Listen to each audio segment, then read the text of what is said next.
ಎಲ್ರಿಗೂ ನಮಸ್ಕಾರ. Welcome back to Suhasini lifestyle. ಇವತ್ತೊಂದು ರೆಸಿಪಿ ವ್ಲಾಗ್ ಅಂತಲೇ ತಿಳ್ಕೊಬೋದು. ನಾವು ಯೂಶ್ವಲಿ ಏನು ಮಾಡ್ತೀವಿ ಅಂದರೆ ಚೈನೀಸ್ ಐಟಮ್ ಏನಾದ್ರು ತಿನ್ನಬೇಕು, ಗೋಬಿ ನೂಡಲ್ಸ್ ಈ ಥರದ್ದು ಏನಾದ್ರು ತಿನ್ನಬೇಕು ಅಂದಾಗ ಹೊರಗಡೆ ಹೋಗ್ತೀವಿ, ತಿನ್ಕೊಂಡು ಬಂದುಬಿಡ್ತೀವಿ. ಅದು ತುಂಬ ರುಚಿಯಾಗಿ ಮನೇಲೇ ತುಂಬ ಸುಲಭವಾಗಿ ಮಾಡ್ಕೋಬೋದು. ಅದು ಹೇಗೆ ಅನ್ನೋದನ್ನು ನಾನು ಈ ವ್ಲಾಗಲ್ಲಿ ಹೇಳ್ತೀನಿ. ನಾನು ಇಲ್ಲಿ ಏನೇನು ಬೇಕು ಐಟಮ್ಸ್ ಎಲ್ಲ ಕಟ್ ಮಾಡಿ ಇಟ್ಟಿದ್ದೀನಿ. ಕ್ಯಾಬೇಜ್ ತೊಗೊಂಡಿದ್ದೀನಿ, ಕ್ಯಾಬೇಜ್ ಮಂಚೂರಿ ಮಾಡೋಣ ಅಂಥೇಳಿ. ಹಾಗೆ ಫ್ರೈಡ್ ರೈಸ್ಗೆ ಮತ್ತು ನೂಡಲ್ಸ್ ಮಾಡೋಣ ಅಂಥೇಳಿ ಕ್ಯಾರೆಟು, ಕ್ಯಾಪ್ಸಿಕಮು, ಬೀನ್ಸು, ಅದಕ್ಕೂ ಸ್ವಲ್ಪ ಎಲೆಕೋಸು ಬೇಕು, ಈರುಳ್ಳಿ, ಹಸಿಮೆಣಸಿನ್ಕಾಯಿ, ಶುಂಠಿ, ಬೆಳ್ಳುಳ್ಳಿನ ಸಣ್ಣ ಸಣ್ಣ ಕಟ್ ಮಾಡಿ ಇಟ್ಕೊಂಡಿದ್ದೀನಿ. ಸೊ ಇಷ್ಟು ಐಟಮ್ ಇದ್ದರೆ ನೀವು ಗೋಬಿ ಮಂಚೂರಿ, ವೆಜ್ ನೂಡಲ್ಸ್ ಹಾಗೆ ವೆಜ್ ಫ್ರೈಡ್ ರೈಸ್ ಇಷ್ಟೂ ಮಾಡ್ಕೋಬೋದು. ಮೊದಲಿಗೆ ನಾನು ಮಂಚೂರಿ ಮಾಡಿಬಿಡೋಣ ಅಂಥೇಳಿ ಸಣ್ಣ ಕಟ್ ಮಾಡಿರೋ ಎಲೆಕೋಸಿಗೆ ಶುಂಠಿ ಬೆಳ್ಳುಳ್ಳಿ ಪೇಸ್ಟು, ಅಚ್ಕಾರದ ಪುಡಿ, ಧನಿಯಾ ಪುಡಿ, ಸ್ವಲ್ಪ ಕಾರ್ನ್ಫ್ಲೋರು, ಉಪ್ಪು ಮತ್ತು ಮೆಣಸಿನ ಪುಡಿ ಇದಿಷ್ಟೂ ಹಾಕಿ ಚೆನ್ನಾಗಿ ಕಲಿಸ್ಕೊತಾ ಇದ್ದೀನಿ. ನಿಮಗೆ ಕಾರ್ನ್ಫ್ಲೋರ್ 1 ಸ್ಪೂನಷ್ಟು ಹಾಕಿದ್ದೀನಿ ಅಷ್ಟೇ. ಇದು ಕಲಿಸ್ಬೇಕಾದ್ರೆ ಉಂಡೆ ಅದ ಬಂದಿಲ್ಲ ಅಂದರೆ ನೀವು ಗೋಧಿ ಹಿಟ್ಟು ಹಾಕ್ಕೋಬೋದು. ಸೊ ದಯವಿಟ್ಟು ಮೈದಾ ಎಲ್ಲ ಏನು ಬಳಸಬೇಡಿ. 1 ಸ್ಪೂನಷ್ಟು ಕಾರ್ನ್ಫ್ಲೋರ್ ಬೇಡ ಅಂದ್ರೂ ಸ್ಕಿಪ್ ಮಾಡ್ಕೋಬೋದು. ಬಟ್ ನಾನು ಅದು ಚೆನ್ನಾಗಿ ಕ್ರಿಸ್ಪಿಯಾಗಿ ಬರಲಿ ಅಂಥೇಳಿ ಕಾರ್ನ್ಫ್ಲೋರ್ ಹಾಕಿದ್ದೀನಿ. ಮತ್ತು ಇದ್ರ ಜೊತೆಗೆ ನಾನು 2 ಸ್ಪೂನಷ್ಟು ಗೋಧಿ ಹಿಟ್ಟು ಕೂಡ ಹಾಕ್ಕೊಂಡಿದ್ದೀನಿ. ಎಷ್ಟು ರುಚಿಯಾಗಿ ಬರುತ್ತೆ ಅಂದರೆ ಏನೂ ವ್ಯತ್ಯಾಸ ಇರೋದಿಲ್ಲ. ಮನೇಲಿ ಕೂಡ ತುಂಬಾ ರುಚಿಯಾಗಿ ಮಾಡ್ಕೋಬೋದು. ಸೊ ಅದನ್ನು ಉಂಡೆ ಅದಕ್ಕೆ ಮಾಡಿಕೊಂಡು ಸ್ವಲ್ಪ ಗೋಧಿ ಹಿಟ್ಟು ಹಾಕಿ ಚೆನ್ನಾಗಿ ಮಿಕ್ಸ್ ಮಾಡಬೇಕು. 1 ಹನಿ ನೀರು ಕೂಡ ಸೇರಿಸ್ಬೇಡಿ. ಚೆನ್ನಾಗಿ ಮಿಕ್ಸ್ ಮಾಡ್ತಿದ್ದಂಗೆ ಇಟ್ಟು ಉಂಡೆ ಅದಕ್ಕೆ ಬರುತ್ತೆ. ಸೊ ಅದನ್ನು ಎಣ್ಣೆನಲ್ಲಿ ಹಾಕಿ ಸಣ್ಣ ಸಣ್ಣ ಉಂಡೆ ಮಾಡಿಕೊಂಡ್ರೆ ಸಾಕು. ನಾನು ಸ್ವಲ್ಪ ದಪ್ಪ ಸೈಜಲ್ಲಿ ಮಾಡ್ಕೊಂಡಿದ್ದೀನಿ. ನೀವು ಬೇಕಂದರೆ ಇನ್ನೂ ಸಣ್ಣ ಸಣ್ಣ ಉಂಡೆ ಮಾಡಿಕೊಂಡ್ರೆ ಆಯಿತು. ಸೊ ಸಣ್ಣ ಉಂಡೆಗಳನ್ನ ಎಣ್ಣೆಲಿ ಕರೆದು ಎತ್ತಿಟ್ಕೋಬೇಕು. ಆಮೇಲೆ ಅದಕ್ಕೆ ಸಾಸ್ಗಳನ್ನೆಲ್ಲ ಸೇರಿಸಿ ಮಂಚೂರಿ ರೆಡಿ ಆಗುತ್ತೆ. ನೀವು ಇದೇ ರೀತಿ ಏನರಲ್ಲಿ ಮಾಡ್ಕೋಬೋದು, ಗೋಬಿ ಕಾಲಿಫ್ಲವರಲ್ಲಿ ಮಾಡ್ಕೋಬೋದು, ಮತ್ತು ಕ್ಯಾಬೇಜಲ್ಲಿ ಮಾಡ್ಬೋದು. ಅದು ಬಿಟ್ಟರೆ ಮಶ್ರೂಮಲ್ಲಿ ಮಾಡ್ಬೋದು, ಪನ್ನೀರಲ್ಲಿ ಮಾಡ್ಬೋದು, ಬೇಬಿಕಾರ್ನ್ ಮಾಡ್ಬೋದು. ಯಾವುದ್ರಲ್ಲಿ ಮಾಡಿದ್ರು ಸೇಮ್ ಪ್ರೋಸೆಸ್ ಅಷ್ಟೇ. ಐಟಮ್ಗಳು ಅಷ್ಟೇ ಏನು ತುಂಬ ಏನು ಬೇಕಾಗೋದಿಲ್ಲ. ನೀವಾಗ ಎಲೆಕೋಸು ನೋಡಿದ್ರೆ ಅದಷ್ಟೇ. ಎಲೆಕೋಸ್ಗೆ ಸ್ವಲ್ಪ ಶುಂಠಿ ಬೆಳ್ಳುಳ್ಳಿ ಪೇಸ್ಟು, ಮಸಾಲ ಐಟಮ್ ಹಾಕೋದು, ಗೋಧಿ ಹಿಟ್ಟು ಹಾಕ್ಬಿಟ್ಟು ಹಾಕಿದ್ರೆ ಆಯಿತು. ಇನ್ನು ನಾನು ಇವತ್ತು ಏನೇನು ಮಾಡ್ತಿದ್ದೀನಿ ಅಂದರೆ ಮಂಚೂರಿ ಮಾಡ್ತಾಯಿದ್ದೀನಿ, ಕ್ಯಾಬೇಜ್ ಮಂಚೂರಿ, ಜೊತೆಗೆ ವೆಜ್ ಫ್ರೈಡ್ ರೈಸ್ ಮಾಡ್ತಿದ್ದೀನಿ, ವೆಜ್ ನೂಡಲ್ಸ್ ಕೂಡ ಮಾಡ್ತಿದ್ದೀನಿ. ಏನಂತ ವಿಶೇಷ ಅಂತ ಅನ್ಕೋಬೋದು. ನಮ್ಮ ಮನೇಲಿ ನಾವು ಚೈನೀಸ್ ಐಟಮ್ ಎಲ್ಲ ತಿನ್ನೋದು ಸ್ವಲ್ಪ ಕಡಿಮೆನೇ. ಗೋಬಿ ಆ ಥರದವೆಲ್ಲ ತುಂಬ ಅಪರೂಪಕ್ಕೆ 6 ತಿಂಗಳಿಗೂ ವರ್ಷಕ್ಕೆ ತಿನ್ನೋದು. ಬಟ್ ಇವಾಗ ಈ ಸತಿ ಅದನ್ನು ತಿನ್ನೋಗೂ ಹೊರಗಡೆ ಹೋಗೋದು ಬೇಡ, ಮನೇಲೇ ಮಾಡೋಣ ಅಂತೇಳಿ ಮಾಡಿದೆ. ಶುರು ಮಾಡ್ಬೇಕಾದ್ರೆ ಸ್ವಲ್ಪ ಭಯ ಇತ್ತು, ಅಂದರೆ ಎಲ್ಲ ಐಟಮ್ಗಳೂ ರೆಸ್ಟೋರೆಂಟ್ ಸ್ಟೈಲಲ್ಲೇ ಬರುತ್ತಾ ಇಲ್ವಾ ಅಂತ. ಬಟ್ ಶುರು ಮಾಡಿದ್ಮೇಲೆ ಗೊತ್ತಾಗಿದ್ದು ಅಲ್ಲಿಗಿಂತ ತುಂಬಾ ರುಚಿಯಾಗಿ ಮಾಡಿದ್ದೆ ಅಂತ. ಅಷ್ಟು ಚೆನ್ನಾಗಿ ಇದಿಷ್ಟು ಸುಲಭ. ನೀವು ಯಾವಾಗಲೂ ಮನೇಲಿ ಮಾಡ್ಕೊಂಡು ತಿಂತಾಯಿರಿ ಅಂತ ನಾನು ಖಂಡಿತವಾಗ್ಲೂ ಸಜೆಸ್ಟ್ ಮಾಡಲ್ಲ. ಇದೆಲ್ಲವೂ ತಿಂದೇ ಇದ್ರೇ ಒಳ್ಳೆಯದು. ಅವ್ರಿಗೆ ಯಾವಾಗಲೂ ಒಂದು ಸತಿ ಏನೋ ತಿನ್ನಬೇಕು ಅನಿಸ್ದಾಗ, ವರ್ಷಕ್ಕೊಂದು ಸತಿನಾದ್ರೂ ತಿನ್ನಬೇಕು ಅನಿಸ್ದಾಗ ತಿನ್ನೋದ್ರಿಂದ ಏನು ಪರವಾಗಿಲ್ಲ ಅಂತ ನಾನು ಅಂದ್ಕೊಂಡಿದ್ದೀನಿ. ಇದು ನಾನು ಮೈಂಡ್ ಸೆಟ್ ಮಾಡಿರೋದು. ಯಾವಾಗಲೂ ತಿನ್ನಬಾರ್ದು, ವರ್ಷಕ್ಕೊಂದು ಸತಿ, ಒಂದು 6 ತಿಂಗಳಿಗೊಂದು ಸತಿ ತಿಂದರೆ ಪರವಾಗಿಲ್ಲ ಅಂತ. ಹಾಗೆ ನೀವು ಯಾವಾಗಲೂ ಮಾಡ್ಕೊಂಡು ತಿಂತಾಯಿರಿ ಅಂತ ನಾನು ಖಂಡಿತವಾಗ್ಲೂ ಸಜೆಸ್ಟ್ ಮಾಡಲ್ಲ. ಆರೋಗ್ಯವಾಗಿರೋ ಊಟ ಮಾಡೋಣ. ಇದೆಲ್ಲವೂ ಸಾಸ್ಗಳನ್ನೆಲ್ಲ ಬಳಸೋದ್ರಿಂದ ಅಷ್ಟು ಹೆಲ್ದಿ ಇಲ್ಲ. ಬಟ್ ಮನೇಲಿ ಮಾಡ್ಕೊಂಡು ತಿನ್ನೋದ್ರಿಂದ ನಾನು ಏನೇನು ಹಾಕ್ತಾಯಿದ್ದೀನಿ ಅಂತ ನನಗೆ ಗೊತ್ತಿದೆ. ಹಾಗಾಗಿ ಸ್ವಲ್ಪ ಮಟ್ಟದಲ್ಲಿ ಓಕೆ ಅನ್ನೋ ಥರ ತಿನ್ಬೋದು. ಇನ್ನು ಇಲ್ಲಿ ನಾನು ವೆಜ್ ಅಕ್ಕ ನೂಡಲ್ಸ್ ಬರುತ್ತಲ್ಲ ಅದು ತೊಗೊಂಡಿದ್ದೀನಿ. 3 ಪ್ಯಾಕೆಟ್ ತೊಗೊಂಡಿದ್ದೀನಿ. 1-2 ಮಾಡ್ಕೊಂಡಿದ್ರೆ ಸಾಕಾಗ್ತಿತ್ತು. ಸ್ವಲ್ಪ ಜಾಸ್ತಿ ಉಳಿತು. ನೂಡಲ್ಸ್ ಸ್ವಲ್ಪನೂ ಉಳಿಲಿಲ್ಲ, ಫ್ರೈಡ್ ರೈಸ್ ಮಾತ್ರ ಸ್ವಲ್ಪ ಉಳಿದಿತ್ತು. ಸೊ ಸ್ವಲ್ಪನೇ ಮಾಡ್ಕೊಂಡಿದ್ರು ಸಾಕಾಗ್ತಿತ್ತು. 3 ಪ್ಯಾಕೆಟ್ ಮಾಡಿದ್ರೆ ಕರೆಕ್ಟ್ ಆಗುತ್ತೆ. ನಾನೇನಕ್ಕೆ ಅಂದರೆ ವೆಜ್ ನೂಡಲ್ಸಲ್ಲೇ ಆಗೋದು. ಬಟ್ ನಾನೇನಂದರೆ ಇದೆಲ್ಲ ಮಾಡೋಣ, ಸ್ವಲ್ಪ ಸಾಮಾನ್ಯಗೆಲ್ಲ ಖುಷಿ ಆಗುತ್ತೆ. ಈಗ ನಾನ್ ವೆಜ್ ಎಲ್ಲ ಏನೂ ತಿಂದೇ ಇರೋದ್ರಿಂದ ತುಂಬ ಫುಡ್ನ ಮಿಸ್ ಮಾಡ್ಕೊತಾನೆ. ಯಾವಾಗಲೂ ಅನ್ನ ಸಾರು ಮುದ್ದೆ ಇದೇ ಮಾಡ್ತಾ ಇರ್ತೀಯಲ್ಲಮ್ಮ ಅಂತ.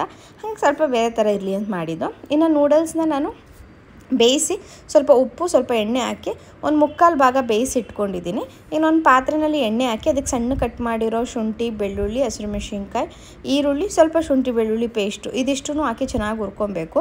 ಅದ್ರ ಜೊತೆಗೆ ತರಕಾರಿಗಳು ಸೇರಿಸ್ಕೊತಾ ಇದ್ದೀನಿ. ನಾನಿವಾಗ ಕ್ಯಾಪ್ಸಿಕಮ್ಮು, ಕ್ಯಾರೆಟು, ಬೀನ್ಸು ಇದಿಷ್ಟೂ ಹಾಕ್ಬಿಟ್ಟು ಸ್ವಲ್ಪ ಉಪ್ಪು ಹಾಕಿ ಬೇಯೋದಕ್ಕೆ ಬಿಟ್ಬಿಡಬೇಕು. ತುಂಬ ಏನು ಬೇಯೋದು ಬೇಡ. ಫ್ರೈಡ್ ರೈಸ್ಗಾಗಲಿ ನೂಡಲ್ಸ್ಗಾಗಲಿ ಸ್ವಲ್ಪ ಪ್ರಮಾಣದಲ್ಲಿ ಬೆಂದಿದ್ರೆ ಸಾಕು. ತುಂಬ ಸಾಫ್ಟ್ ಆಗೋಷ್ಟು ಬೇಯೋದೇನು ಬೇಡ. ಬಟ್ ಸ್ವಲ್ಪ ದೊಡ್ಡೂರಿಟ್ಟು ಬೇಗ ಬೇಯುತ್ತೆ. ಏನು ಸಣ್ಣ ಕಟ್ ಮಾಡಿರೋದ್ರಿಂದ ತುಂಬ ಟೈಮ್ ಕೂಡ ಏನು ತೊಗೊಳ್ಳಲ್ಲ. ಈಗ ಇದಿಷ್ಟನ್ನು ಮಿಕ್ಸ್ ಮಾಡಿಬಿಟ್ಟು ಚೆನ್ನಾಗಿ ಬೇಯೋದಕ್ಕೆ ಬಿಟ್ಟು ಇನ್ನೊಂದು ಕಡೆ ನಾನು ಸಾಸ್ಗಳು ತೊಗೊತಾ ಇದ್ದೀನಿ. ನಾನು ಒಟ್ಟಿಗೆ ಒಂದು ಬೌಲಲ್ಲಿ ಸ್ವಲ್ಪ soya sauce, green chilli sauce, ಒಂದು ಅರ್ಧ ಸ್ಪೂನ್ಗಿಂತ ಇನ್ನೂ ಕಡಿಮೆ ಆಗಿರೋಷ್ಟು ವಿನೆಗರ್, 1 ಸ್ಪೂನಷ್ಟು ಟೊಮೊಟೊ ಕೆಚಪ್ ಇರುತ್ತಲ್ಲ, ನಾವು ಕೆಸನ್ ಮಾಮೂಲಿ ಟೊಮೊಟೊ ಕೆಚಪ್ ತೊಗೊಂಡಿದ್ದೀನಿ. ಅದಷ್ಟು ಹಾಕಿ ಚೆನ್ನಾಗಿ ಮಿಕ್ಸ್ ಮಾಡ್ಕೊಂಡು ಅದನ್ನು ಡೈರೆಕ್ಟಾಗಿ ಪಾತ್ರೆಗೆ ಹಾಕ್ತಾಯಿದ್ದೀನಿ. ಸೊ 1 ಸ್ಪೂನಷ್ಟು ಸೋಯಾ ಸಾಸ್ ತೊಗೊಂಡಿದ್ದೀನಿ, ಗ್ರೀನ್ ಚಿಲ್ಲಿ ಸಾಸು ಮತ್ತು ಒಂದು ಅರ್ಧ ಸ್ಪೂನ್ಗಿಂತ ಕಡಿಮೆ ವಿನೆಗರ್, ತುಂಬ ಬೇಡ ಹುಳಿ ಆಗಿಬಿಡುತ್ತೆ ಅದು, ಮತ್ತು ಟೊಮೊಟೊ ಸಾಸ್ ತೊಗೊಂಡು ಚೆನ್ನಾಗಿ ಮಿಕ್ಸ್ ಮಾಡಿಬಿಟ್ಟು ಈಗೇನು ತರಕಾರಿ ಬೇಯಿಸ್ಕೊಂಡಿದ್ದೀವಲ್ಲ ನಾವು ಒಗ್ಗರಣೆ ಮಾಡಿ ಅದಕ್ಕೆ ಈ ಮಿಕ್ಸ್ನ ಹಾಕಿ ಅದ್ರ ಜೊತೆಗೆ ನೂಡಲ್ಸು, ಸ್ವಲ್ಪ ಖಾರದ ಪುಡಿ, ಸ್ವಲ್ಪ ಪೆಪ್ಪರ್ ಪೌಡರ್ ನಾನು ಸ್ವಲ್ಪ ಜಾಸ್ತಿ ಬಳಸ್ತೀನಿ, ಯಾಕಂದರೆ ನಾನಿಲ್ಲಿ ರೆಡ್ ಚಿಲ್ಲಿ ಸಾಸ್ ಎಲ್ಲ ಏನೂ ಯೂಸ್ ಮಾಡಿಲ್ಲ, ಹಾಗಾಗಿ ಸ್ವಲ್ಪ ಪೆಪ್ಪರ್ ಪೌಡರ್ ಇದಿಷ್ಟನ್ನು ಹಾಕಿ ಚೆನ್ನಾಗಿ ಮಿಕ್ಸ್ ಮಾಡಿಕೊಂಡು ಕೊನೆಯಲ್ಲಿ ಸ್ವಲ್ಪ ಎಲೆಕೋಸು, ಸಣ್ಣ ಕಟ್ ಮಾಡ್ಕೊಂಡಿರೋ ಎಲೆಕೋಸು ಸೇರಿಸಿದ್ರೆ ಇದು ನೂಡಲ್ಸ್ ರೆಡಿಯಾಗಿ ಹೋಗುತ್ತೆ. ಇದೇ ರೀತಿ ಫ್ರೈಡ್ ರೈಸ್ ಕೂಡ. ಸೊ ಈಗ ನಾನು ಇಲ್ಲಿ ಫ್ರೈಡ್ ರೈಸಿಗೆ ಮಿಕ್ಸ್ ಮಾಡ್ತಾಯಿದ್ದೀನಿ, ಸ್ವಲ್ಪ ಪೆಪ್ಪರ್ ಪೌಡರ್ ಎಲ್ಲ ಹಾಕಿ ಸೇಮ್ ಇವಾಗ ಏನು ಮಾಡಿಕೊಂಡೆ ಅದೇ ರೀತಿ ನೂಡಲ್ಸು ಮತ್ತು ಫ್ರೈಡ್ ರೈಸ್ ಎರಡೂ ಕೂಡ ಮಾಡ್ಕೊಬೋದು. ಸೊ ಎರಡನ್ನೂ ರೆಡಿ ಮಾಡಿ ಇಟ್ಬಿಟ್ಟು ಲಾಸ್ಟಲ್ಲಿ ನಾನು ಆಲ್ರೆಡಿ ಮಂಚೂರಿಗೆ ಎಲ್ಲ ಎಣ್ಣೆಲಿ ಕರೆದು ಇಟ್ಟಿದ್ದೆ, ಹಾಗಾಗಿ ಅದನ್ನು ಕೊನೆಯಲ್ಲಿ ಮಾಡ್ಕೊತಾ ಇದ್ದೀನಿ. ಉಂಡೆ ರೆಡಿ ಮಾಡಿ ಇಟ್ಬಿಟ್ರೆ ಕೊನೆಯಲ್ಲಿ ಸಾಸ್ ರೆಡಿ ಮಾಡ್ಕೊಂಡು ಹಾಕ್ಕೋಬೋದು. ಸೊ ತುಂಬ ಚೆನ್ನಾಗಿತ್ತು. ನಾನು ಪರ್ಸ್ನಲಿ ಹೇಳ್ತಿದ್ದೀನಿ, ನೀವೆಲ್ಲ ಟ್ರೈ ಮಾಡ್ಬೋದು, ಒಂದು ಸತಿ ಟ್ರೈ ಮಾಡಿ, ಇಷ್ಟು ಸುಲಭನ ಅಂತ ಅನಿಸುತ್ತೆ. ಇನ್ನು ಆ ಕಡೆ ಫ್ರೈಡ್ ರೈಸ್ ರೆಡಿ ಆಗಿದ್ದ ಕೂಡಲೇ ನಾನಿಲ್ಲಿ ನೂಡಲ್ಸ್ಗೂ ಕೂಡ ಸೇಮ್ ಅದೇ ರೀತಿ ಎಣ್ಣೆ ಹಾಕೋದು, ಅದಕ್ಕೆ ಸ್ವಲ್ಪ ಶುಂಠಿ, ಬೆಳ್ಳುಳ್ಳಿ, ಹಸಿರುಮೆಣಸಿನ್ಕಾಯಿ, ಈರುಳ್ಳಿ ಮತ್ತು ಕಟ್ ಮಾಡಿರೋ ತರಕಾರಿಗಳು. ನೀವು ನಾನ್ ವೆಜ್ ತಿನ್ನೋ ಟೈಮ್ ಆದರೆ ಇಲ್ಲಿ ಮೊಟ್ಟೆ ಹಾಕ್ಕೋಬೋದು, ಮತ್ತು ಚಿಕನ್ನ ಫ್ರೈ ಮಾಡ್ಕೊಂಡಿದ್ದ ಚಿಕನ್ ಹಾಕ್ಕೊಂಡ್ರೆ ಅದನ್ನು ಕೂಡ ಡೀಪ್ ಫ್ರೈ ಮಾಡಿರ್ತೀವಲ್ಲ ಅದನ್ನು ಕೂಡ ಹಾಕ್ಕೋಬೋದು, ಇಲ್ಲ ಪನ್ನೀರ್ ಹಾಕ್ಬೋದು, ಮಶ್ರೂಮ್ ಹಾಕ್ಬೋದು, ಎಷ್ಟೊಂದು ಆಪ್ಷನ್ಸ್ ಬರುತ್ತೆ. ಈಗ ನಾವು ರೆಸ್ಟೋರೆಂಟ್ಗೆ ಹೋದಾಗ ಮಂಚೂರಿಯಲ್ಲೇ ಒಂದಷ್ಟು ವಿಧ ಇರುತ್ತೆ, ಫ್ರೈಡ್ ರೈಸಲ್ಲೇ ಒಂದಷ್ಟು ಇರುತ್ತೆ, veg fried rice, egg fried rice ಅಂತೆ, ಚಿಕನ್ ಫ್ರೈಡ್ ರೈಸ್ ಅಂತೆ, ಮಶ್ರೂಮ್ ಅಂತೆ, ಪನ್ನೀರ್ ಅಂತೆ, ಏನೇನೋ ಇರುತ್ತೆ.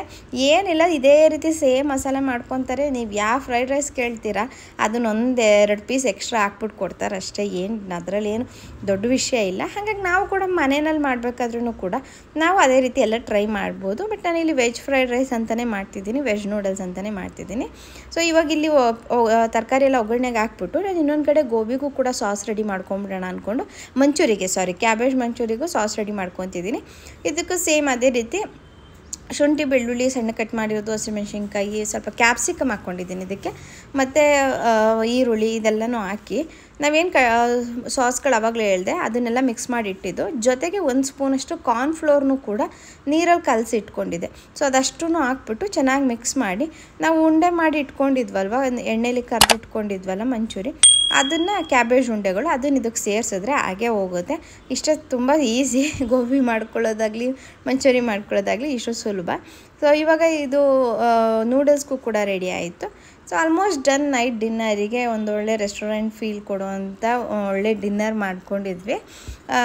ಚೆನ್ನಾಗಿ ಬಂದಿತ್ತು. ಅಂದರೆ ಈ ಥರ ಎಲ್ಲ ಮಾಡಿದಾಗ, ಏನೋ ಸ್ಪೆಷಲ್ ಮಾಡಿದಾಗ ಚೆನ್ನಾಗಿ ಬಂದುಬಿಟ್ರೆ ಅದು ಇನ್ನೂ ಡಬಲ್ ಖುಷಿ ಆಗಿಬಿಡುತ್ತೆ.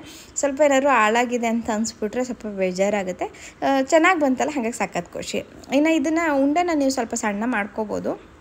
ಇದ್ರ ಜೊತೆಗೂ ಕೊನೆಯಲ್ಲಿ ಸ್ವಲ್ಪ ಕ್ಯಾಬೇಜ್ ಸೇರಿಸಿ ಮಿಕ್ಸ್ ಮಾಡಿದ್ರೆ ನೋಡ್ರೆ ಎಷ್ಟು ಕಲರ್ಫುಲ್ಲಾಗಿ ಎಷ್ಟು ಚೆನ್ನಾಗಿ ಕಾಣಿಸ್ತಿರೋ ಏನು ಹೇಳ್ತಾರೆ ಮಂಚೂರಿ ರೆಡಿ ಆಯಿತು. ಕ್ಯಾಬೇಜ್ ಮಂಚೂರಿ ತಿನ್ಬೇಕಾದ್ರೂ ಎಷ್ಟು ಚೆನ್ನಾಗಿತ್ತು ಅಂದರೆ ಸ್ವಲ್ಪನೂ ಗೊತ್ತಾಗ್ತಾಯಿಲ್ಲ ಮನೇಲಿ ಮಾಡಿದ್ದೀವೋ ಹೊರಗಡೆಯಿಂದ ತಂದು ತಿಂತಾಯಿದ್ದೀವೋ ಅಂತ, ಅಷ್ಟು ಚೆನ್ನಾಗಾಗಿತ್ತು, ತುಂಬಾ ಕಲರ್ಫುಲ್ಲಾಗಿ. ಸೊ ನೀವು ಕೂಡ ಮನೇಲಿ ಟ್ರೈ ಮಾಡಿ ಫ್ಯಾಮಿಲಿ. ಆ್ಯಂಡ್ ಇದು 3ರಲ್ಲಿ ನಿಮ್ಮ ಫೇವ್ರೇಟ್ ಯಾವುದು ಅಂತ ಕಮೆಂಟಲ್ಲಿ ತಿಳಿಸಿ. ನಿಮಗೆ ಮಂಚೂರಿ ಇಷ್ಟನಾ, ವೆಜ್ ಫ್ರೈಡ್ ರೈಸ್ ಇಷ್ಟನಾ, ವೆಜ್ ನೂಡಲ್ಸ್ ಇಷ್ಟನಾ ಅಂತ. ನನ್ನ ಫೇವ್ರೇಟ್ ಬಂದು ಅಫ್ಕೋರ್ಸ್ ನನಗೆ ಗೋಬಿ ಮಂಚೂರಿ, ಈ ಥರ ಮಂಚೂರಿಗಳು ತುಂಬ ಇಷ್ಟ ಆಗುತ್ತೆ, ಹಾಗಾಗಿ ಕ್ಯಾಬೇಜ್ ಮಂಚೂರಿನೇ ನನ್ನ ಫೇವ್ರೇಟ್ ನಾನು ಮಾಡಿದ್ರಲ್ಲಿ. ಅದಾದಮೇಲೆ ನನಗೆ ನೂಡಲ್ಸ್ ಕೂಡ ತುಂಬ ಇಷ್ಟ ಆಯಿತು. ಫ್ರೈಡ್ ರೈಸ್ ನಾನು ಮನೇಲಿ ಯಾವಾಗಲೂ ಮಾಡ್ತಾಯಿರ್ತೀನಿ, ಸಾಸ್ಗಳು ಬಳಸಲ್ಲ ನಾನು ಯಾವಾಗಲೂ ಮಾಡಿದ್ರು, ಹಾಗಾಗಿ ಬಟ್ ಮನೇಲಿ ಮಾಡ್ತಾಯಿರ್ತೀನಿ. ಸೊ ನನ್ನ ಫೇವ್ರೇಟ್ ಇದೆರಡು ಅಂತ ಹೇಳ್ಬೋದು.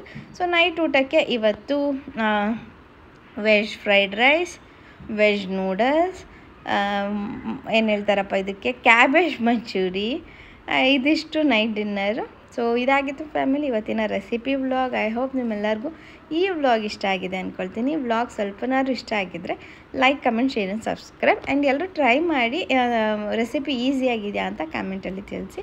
ಸೊ ಮತ್ತೆ ಹೊಸ ವ್ಲಾಗ್ ಜೊತೆ ವಾಪಸ್ ಬರ್ತೀನಿ. ಯಾರೆಲ್ಲ ನೋಡ್ತಿದ್ದೀರಾ, ಸಪೋರ್ಟ್ ಮಾಡ್ತಿದ್ದೀರಾ, ಥ್ಯಾಂಕ್ ಯು ಸೋ ಮಚ್. ಹೀಗೆ ಸಪೋರ್ಟ್ ಮಾಡ್ತೀರಿ. So once again thank you all.